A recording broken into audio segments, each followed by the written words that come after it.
സംവിധായകനായ വേണു ആ കാലഘട്ടത്തിൽ ഉദ്യോഗസ്ഥയും വിരുന്നുകാരിയും വീട്ടുമൃഗവും പോലെയുള്ള മറ്റേ കുടുംബപരമായ നല്ല ചിത്രങ്ങളെടുത്ത് ഹിറ്റാക്കിക്കൊണ്ടിരിക്കുന്ന സമയത്ത് പെട്ടെന്ന് ഒന്ന് ചുവട് മാറി CID നസീർ എന്ന പേരിൽ ഒരു പടത്തിൻ്റെ അനൗൺസ് ചെയ്തപ്പോൾ പല വശങ്ങളിൽ നിന്നും എതിർപ്പ് വന്നു. എന്താണ് നിങ്ങൾ ഇങ്ങനെ ചിന്തിക്കുന്നത് എന്ന് പറഞ്ഞപ്പോൾ അദ്ദേഹം പറഞ്ഞത് CID നസീർ എന്നാവുന്നത് കൊണ്ട് വലിയ തെറ്റുണ്ടെന്ന് എനിക്ക് തോന്നുന്നില്ല. നസീറിൻ്റെ CID രൂപവും കലാപരമായിട്ട് അവതരിപ്പിക്കാനും നല്ല ഗാനങ്ങളെ കൊണ്ട് അത് ഗംഭീരമാക്കാനൊക്കെ എനിക്ക് കഴിയും എന്നൊരു വിശ്വാസം ഉള്ളതുകൊണ്ടാണ് ഞാൻ ഒരു സബ്ജക്റ്റിന് തയ്യാറായത്. ഒരു വിഷുവിനായിരുന്നു ആ പടത്തിൻ്റെ റിലീസ്. ആരോമലുണ്ണിയുടെ ഓപ്പോസിഷനായിട്ടാണ് റിലീസ് ചെയ്യുന്നത്. അത് അറിയേണ്ട ഏറ്റവും സന്ദർഭമാണ്. കംപ്ലീറ്റ് എല്ലാവരും എതിർത്തു ഇതിന്. കാരണം ആരോമലുണ്ണി എന്ന് പറയുന്ന പ്രപഞ്ചത്ത് അത്ഭുതകരമായ മലയാളത്തിലെ സിനിമ, അതിനെതിരായിട്ട് വിഷുവിന് ഇതുകൊണ്ട് ഇടണ്ട എന്ന് പറയും സകലരും ഡിസ്ട്രിബ്യൂട്ടറൊക്കെ പറയും. ഇതിനോട്ട് പറയും ധൈര്യമായിട്ട് ഇടണം എന്ന് പറയും. അങ്ങനെ അതിൻ്റെ എനിക്കിപ്പോഴും ഓർമ്മയുണ്ട്, കോഴിക്കോട് രാധാ തിയേറ്ററിലേക്ക് അതിൻ്റെ പെട്ടി പ്രിൻ്റ് എടുത്ത് മദ്രാസിൽ നിന്ന് രാത്രി ഓടിച്ചുകൊണ്ട് ഈ മാറ്റ്നിക്ക് കൊണ്ടു കൊടുക്കുന്നത് ഞാനാണ്. ഞാൻ അവിടെ ചെന്നപ്പോൾ കോഴിക്കോട് രാധാ തിയേറ്ററിൻ്റെ ഉന്മശത്ത് ഒരു പൂരത്തിൻ്റെ പുരുഷാരമാണ്. പ്രിൻ്റ് ഞാനല്ല കൊണ്ടുപോയത്, അവിടെ നിന്ന് ജനം പ്രിൻ്റ് എടുത്തിട്ട് ക്യാബിനിലേക്ക് ഇട്ട് കൊടുക്കായിരുന്നു കളിക്കട പടം എന്ന് പറഞ്ഞിട്ട്. പടത്തിൻ്റെ ഞാൻ തിയേറ്ററിൽ നിന്നപ്പോൾ തുടക്കം മുതൽ കയ്യടിയാണ്. ആ സന്തോഷത്തോടെ ഞാനവിടെ മടങ്ങിയത്. അതിലെ വിജയത്തിൻ്റെ ഏറ്റവും വലിയ ഘടകങ്ങളിലൊന്ന് അതിലെ പാട്ടുകളായിരുന്നു. അന്ന് ഈ പറഞ്ഞ നമ്മുടെ ജയചന്ദ്രൻ തന്നെ പാടിയ നിന്മണിയറയിലെ നിർമ്മല ശയ്യയിലെ നീല നീരാളമായി ഞാൻ മാറിയെങ്കിൽ എന്ന് പറയുന്ന മനോഹരമായ ഗാനം.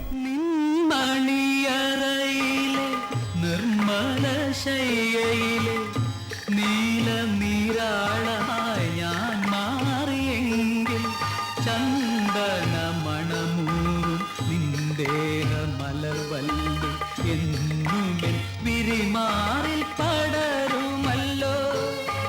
നിന്മണിയറയിലെ നിർമ്മല ശയ്യയിലെ നീല നീരാളമായി ഞാൻ മാറിയെങ്കിൽ ചന്ദന മണമൂറും നിന്ദേഹ മലർവല്ലി എന്നുമെൻ വിരിമാറിൽ പടരുമല്ലോ. അതിൻ്റെ സംഗീതം ചിട്ടപ്പെടുത്തി കഴിഞ്ഞപ്പോൾ തന്നെ വളരെ രസകരമായ സംഭവം ഉണ്ടായി. ഈ അർജുന മാഷക്ക് അന്നൊരു സ്വഭാവമുണ്ട്. എല്ലാ പാട്ടും റെഡിയാക്കി ട്യൂൺ ചെയ്ത് വെച്ച് കഴിഞ്ഞാൽ ദേവരായ മാഷി വിളിച്ചുകൊണ്ടുവരും സ്റ്റുഡിയോയിലേക്ക്. ആ ഗുരുത്വം അദ്ദേഹം വിളിച്ചു കൊണ്ടുവന്ന് കേൾപ്പിച്ചിട്ട് ശേഷം ഈ റെക്കോർഡ് ചെയ്യും. അതൊന്ന് എൻ്റെ അറിവുള്ള സമയം വരെ അത് അദ്ദേഹം അത് ചെയ്തിട്ടുണ്ട്. അങ്ങനെ ഈ നിന്മണി അറയിലെ പ്ലാൻ ചെയ്ത് കഴിഞ്ഞിട്ട് ദേവരായ മാഷ് കാറിൽ വന്ന് രേവതി റെക്കോർഡിംഗ് തിയേറ്ററിൽ വന്ന് പാട്ട് കേട്ടിട്ട് പറഞ്ഞു, അർജുന ഇത് നന്നായിട്ടുണ്ട് ഈ പാട്ട്, ഇതിൻ്റെ സംഗീതത്തിന് ഒരു അപാരമായ ചാതുര്യമുണ്ട് എന്ന് അദ്ദേഹം പറഞ്ഞിട്ട് പോകുന്നതായിട്ട് എനിക്ക് ഇപ്പോഴും ഓർമ്മയിലുണ്ട്.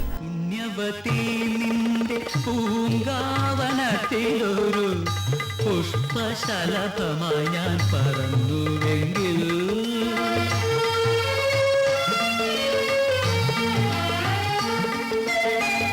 പുണ്യവതി നിന്റെ പൂങ്കാവനത്തിലൊരു പുഷ്പശലഭമായി ഞാൻ പറന്നുവെങ്കിൽ ശൃംഗാരമധുപൂറും നിൻരാഗപാനപാത്രം എന്നുമെന്ന തരത്തോടടുക്കുമല്ലോ. നിന്മണിയറയിലെ നിർമ്മല ശയ്യയിലെ നീല നീരാളമായി ഞാൻ മാറിയെങ്കിൽ ചന്ദന മണമൂറും നിന്ദേഹ മലർവല്ലി എന്നുമെൻ വിരിമാറിൽ പടരുമല്ലോ. അർജുന മാസ്റ്റർ ആ രാഗത്തെ എങ്ങനെ സമീപിച്ചു എന്നുള്ളത് നമ്മൾ ചിന്തിക്കുകയില്ല. നമ്മുടെ മനസ്സിൽ മണിയറയും നീല നീരാളവും ഒക്കെ ആയിരിക്കും വരുന്നത്. കാര്യം അത്രയും ആ ഈണവും ആ വരികളും ചേർന്ന് പോകുന്നുള്ളത് തന്നെയാണ്. അതിൻ്റെ ഓർക്കസ്ട്രേഷൻ ആണെങ്കിലും അക്കാലത്ത് നമ്മൾ അധികം കേട്ടിട്ടില്ലാത്ത രീതിയിലുള്ള ഒരു ഓർക്കസ്ട്രേഷൻ, ഗിറ്റാറിൻ്റെ ബാമ്പിങ്ങും അല്ലെങ്കിൽ ആ പാട്ടിൻ്റെ വയലിൻ പീസുകളെല്ലാം കേൾക്കുമ്പോൾ നമുക്ക് RK ശേഖർ എന്നുള്ള ഓർക്കസ്ട്രേറ്ററെ നമ്മളെ മനസ്സിൽ തെളിഞ്ഞു വരും. അർജുന മാസ്റ്ററുടെ ഏറ്റവും സുന്ദരമായ പ്രണയഗാനങ്ങളിൽ ഒന്ന് തന്നെയാണ് നിന്മണിയറയിൽ.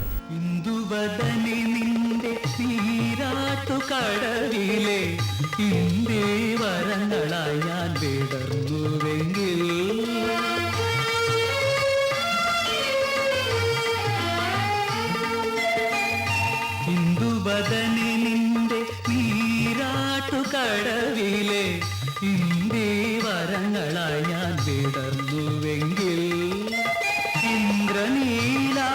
തൂകും